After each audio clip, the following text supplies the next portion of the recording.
Number 2 হচ্ছে একটু আগে আমরা একটা সংবাদ পেয়েছি, এখন পর্যন্ত আমাদের পক্ষে সত্য মিথ্যা যাচাই করা সম্ভব হয়নি।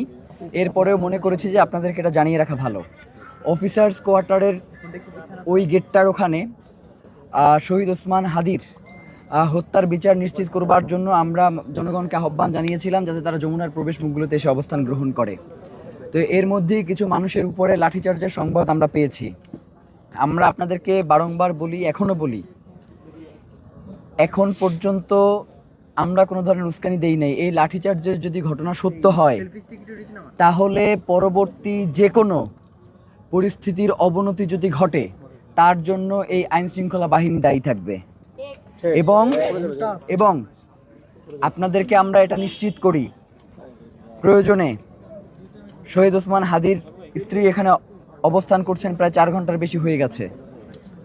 তার সন্তানও প্রয়োজনে তার বাপের বিচার চাইবার জন্য এখানে এসে উপস্থিত হবে, কিন্তু কোনোভাবেই শহীদ ওসমান হাদির হত্যার তদন্তকে জাতিসংঘের যেই তত্ত্বাবধানে না দিয়ে যদি কোনো টালবাহানা করে, সরকারকে যদি বিভিন্নভাবে প্রেশার ক্রিয়েট করে তার মুখ বন্ধ করে রাখবার চেষ্টা করা হয়, সেটা আর কোনোভাবেই বাস্তবায়ন করা সম্ভব হবে না।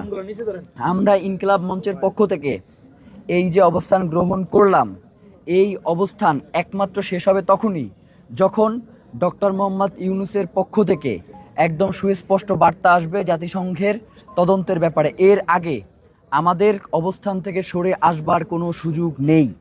আপনাদেরকে আমরা জানাই যে আমাদের উপরে যদি লাঠিচার্জ করা হয়, দেখেছেন আপনারা যে আমরা ভিতরে যত মানুষ, এর থেকে মিনিমাম 20 গুণ পুলিশ লাঠিসহ বাহিরে দাঁড়িয়ে আছে। তো এই 20 গুণ পুলিশ আমাদেরকে যদি লাঠিচার্জ করতে উদ্যত হয়, আমরা যে লাঠিচার্জকে শুধু দৌড়ে পালিয়ে যাব এইটা যাতে তারা না ভাবে, আমরা অন্তত একটা লাঠির বাড়ি দেয়া হইলেও চেষ্টা করব। এইটা হচ্ছে ইনসাফের লড়াই। এই ইনসাফের লড়াইয়ে শুধুমাত্র মাইর খাইলে ইনসাফ কায়েম হবে না। এই ইনসাফের লড়াইয়ে যারা বাধাগ্রস্ত করতে আসবে তাদেরকে প্রতিহত করতে হবে আমাদেরকে, আমাদের জায়গা থেকে। আমরা তো এখন পর্যন্ত শান্তিপূর্ণ আছি, এইখান থেকে এখন পর্যন্ত শান্তির বিঘ্ন ঘটে এই ধরনের কোনো অবস্থান আপনারা আমাদের মাধ্যমে দেখতে পেয়েছেন? পান নাই। এমনকি আমাদের ভাইদেরকেও আমরা গেটের ওই পাশে দাঁড় করাই রাখছি যাতে অনেক লোক এখানে জড়ো হয়ে কোনো বিশৃঙ্খল পরিস্থিতি তৈরি না হয়। এরপরেও যদি এই ঘটনা সত্য হয়, আমাদের ভাইদেরকে যদি লাঠিচার্জ করে, তাহলে আমরা বৃহত্তরে আন্দোলনে যাব এবং এর জন্য এই সরকার দায়ী থাকবে। এইটুকু বলবার জন্যই আপনাদেরকে ডেকে আনছিলাম, কারণ এই কথাগুলো আপনাদের মাধ্যমে প্রচার হওয়াটা অত্যন্ত গুরুত্বপূর্ণ। কারণ আপনারা দেখেছেন যে প্রথম সময়ে যে মিডিয়াগুলো ছিল, এখন তার সংখ্যা অনেকটাই কমে গেছে, সামনে হয়তো আরও কমে যাবে। আপনাদের উপরে বিভিন্ন হাউস থেকে প্রেশার ক্রিয়েট করবে, আমরা এটা জানি।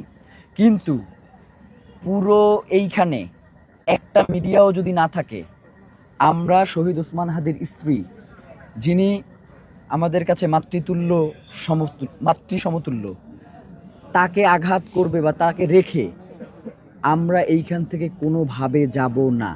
এটা আমাদের একদম পরিষ্কার কথা। আমরা এখানে অবস্থান গ্রহণ করছি, এটা সুষ্ঠু একটা বিচার তদন্ত কার্যক্রম শুরু হবে জাতিসংঘের অধীনে, এরপরে আমরা এখান থেকে যাবো। এর আগে আমরা যাইতেছি না।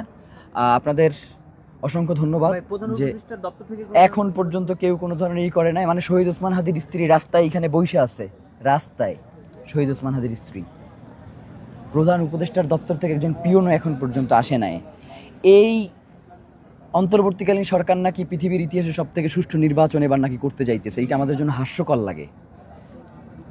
মানে একজন শহীদের স্ত্রী এইখানে বসে আছে, তার সাথে একবার দেখা করবার জন্য প্রধান উপদেষ্টার দপ্তরের কেউ প্রয়োজন বোধ করছে না।